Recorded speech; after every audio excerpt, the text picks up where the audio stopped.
For your Chevy or GMC Suburbans, pickup trucks, this is one of the most basic things you can do to help upgrade your vehicle. Changing shocks is one of the easiest things.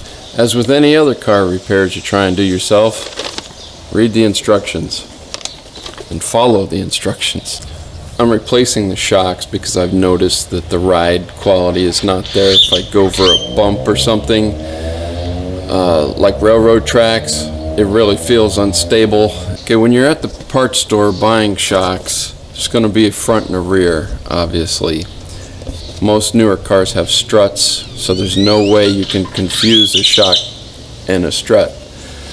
So, while I was there, I went ahead and marked front on the front shocks and rear on the rear shocks. There's no way you're going to mix these up. This is obviously the front, this one's the rear.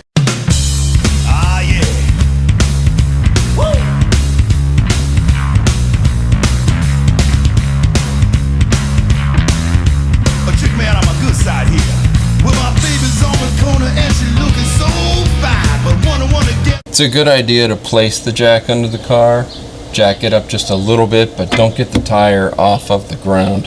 That'll help you get the lug nuts loose, then you can get it off the ground and then take the lug nuts and the wheel off. Don't do any work under your car without a jack stand. You only need to jack up the car enough to get the tire off and to get your jack stand under a safe location.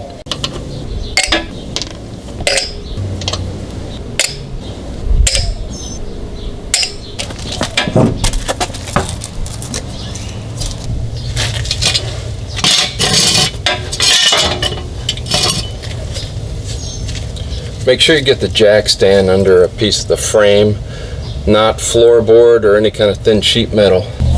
Alright, first thing that our instructions tell us is for shock removal, installation, and bulk torque requirements, refer to original equipment service manual or a qualified mechanic.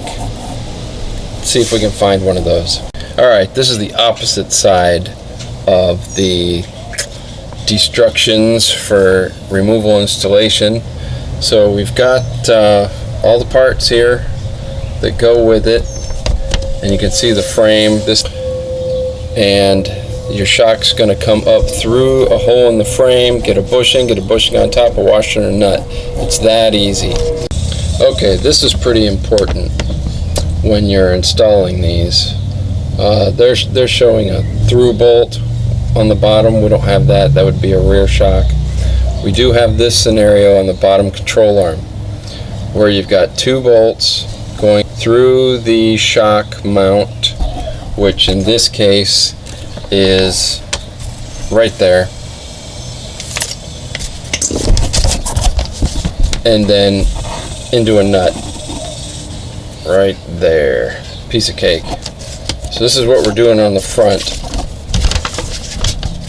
Now it says be careful not to nick or scratch the polished rod surface. Gas pressurized units may slightly increase vehicle ride height. The use of an impact wrench to torque bolts and nuts is not recommended. I agree with that, especially when putting on tires. Illustrations shown are typical. Individual parts may vary with vehicle. That's true. The polished surface they're talking about is this. You don't want to scratch this. This has to go through a seal here. This has to go through this seal, and you don't want any dirt, contaminants, or anything getting on that, because it'll just mess up that seal and then this will start leaking. So here's the shock we're going to replace right there. So there's a bolt on the top, there's two bolts on the bottom, and it's going to drop out through the bottom. So you got to get the vehicle up high enough for the shock to come out through the bottom, which is going to be pretty long. Here's the nuts we're looking at up here for the top of the shock. It's right through the control arm. You can just barely see through here that there are actually two nuts on top. One is a locking nut, the other is a fastening nut. So you got to loosen the top one to unlock the bottom one, and you're probably going to need to get a wrench on the bottom one to get the top one loose.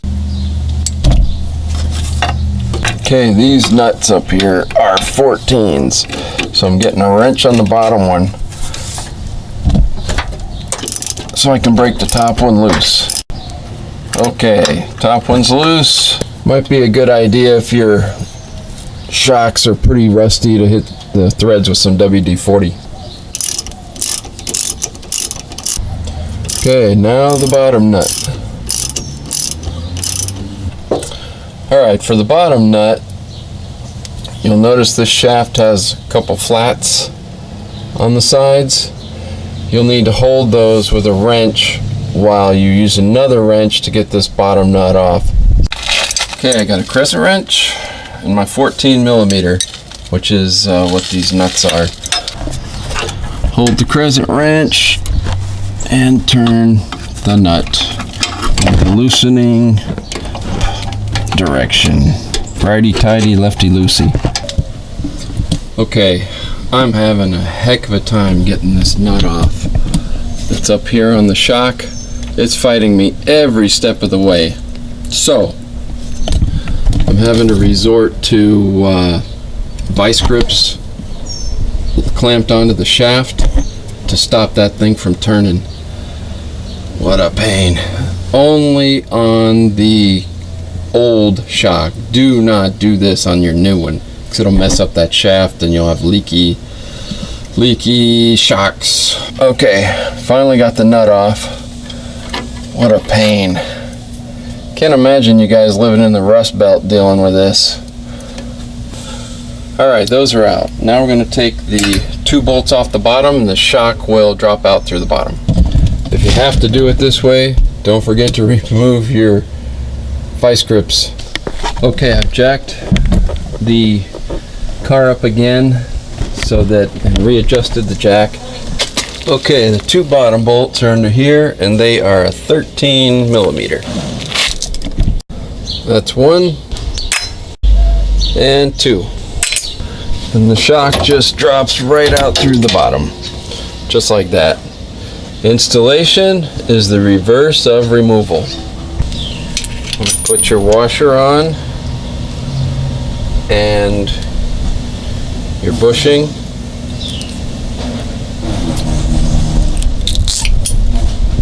Like that. Then it goes up. Back in the same location. You took the old one out, obviously. Now you got to get the top shaft into the hole.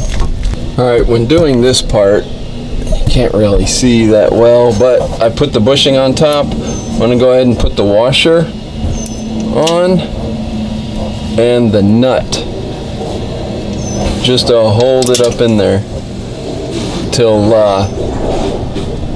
I can get the bottom bolts in. Okay, right now, how I've got the jack set up, the shock's a little bit long. Good luck pushing it up by hand. So what I'm going to do is lower the jack down and get this to mate where the bolts go and then get those started. Then go ahead and tighten them up. Okay, I carefully lowered the jack down so I could get access here to get the bolts in. I'll go ahead and put the bolts in, tighten them up. If you can't get the bolts to go in because this is kind of at an angle, don't be afraid to turn this mount a little bit, just like that, until you get the angle to match up. Then the bolt should go right in.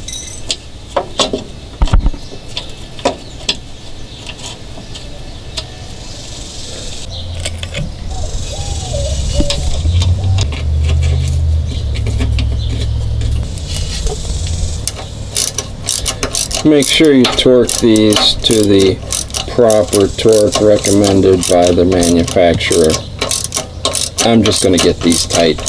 Okay, remember, these two are 13mm. The one on top is 14.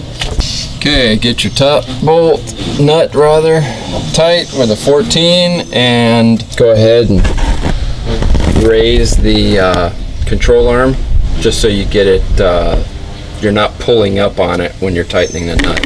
You probably won't get it tightened all the way. This particular kit did not come with a jam nut, so I went ahead and used my old one along with the new nut on the bottom. Just hold this one with a 14, tighten this with a 14, tighten them together, and it'll keep the lower one from backing off. Yeah, the rest of the shocks, I'm going to use air tools because this took way too long with hand tools. But if that's all you got, that's all you got. And then this job is done. Okay, while you're in here and got the tire off, this is a great time to check your brakes, which these are okay. They got a ways to go yet. Rotor's still in good condition. Wheel bearings, nothing's loose. I don't have any issues with those. Go ahead and grease your ball joints, upper and lower. Check your boots. Can't really see that, but you're looking for this on your boots. This is weather checking. There's cracks in the rubber. These are the upper control arm bushings. These are going to need to be changed pretty soon, especially since this truck has 183,000 miles on it. And sway bar bushings, not a huge deal, but if I get ambitious, I'll change those. Your tie rod ends, your boots for your tie rod ends, which just hold the grease in. This one's doing okay. You got an outer and you have an inner back there. Same thing on the other side. So you want to check those, as well as your idler arm. And then they've all got grease fittings, so you want to get a grease gun and hit these while you're in here. It's another good time to see what's leaking. I've got something leaking here I've got to chase down. Looks like something's wet up there on the engine block too. After 183,000 I could see that, so it'll be time for some new gaskets and probably a new engine here soon to come. Okay, putting the lug nuts back on. Now if you don't have tools to do this particular job, you need to go get some tools if you're even going to attempt it, or attempt any repairs by yourself on your car. Don't rely on YouTube certified mechanics like me. Make sure you do your research, check out a few different videos, I mean, if this job is so simple, anybody can do it, honestly. But you gotta have a jack stands, and basic hand tools to do it. Now, if you don't have the basic hand tools, go get some hand tools. If you don't have money to buy them new, go to, like at Harbor Freight or something like that. Go to pawn shops, go to garage sales, estate sales. You find some good stuff there. And if you do find somebody dumb enough to lend you their tools, make sure that you give those tools back. And if the job's going to take longer than you think it is, and you're going to have those tools for an extended time, you better call that person every day and let them know what the status is and when you're going to have their tools back. That's just being honest. Make sure you tighten up your lug nuts to the proper torque. Don't over tighten them. Don't put a breaker bar on here and stand on it to get them tight. There's no need to do that. Make sure you torque them in a cross pattern, which is basically this way, here, then here, then here, then here, in accordance with manufacturer's torque spec. Okay, I'm tightening up the lug nuts and I'm going to get the torque wrench and do final torque on these after just getting them tight. Anyway, getting them off was pretty easy. I just got these new Yokohama tires at Discount Tire yesterday. This is the end of June 2017, and they were not over torqued. If you go to a tire shop or any kind of mechanic shop, make sure that you tell them, don't over torque the lug nuts, Because if you're stuck on the side of the road somewhere and you got to change your own tire and you can't get those lug nuts off, you're going to be highly upset.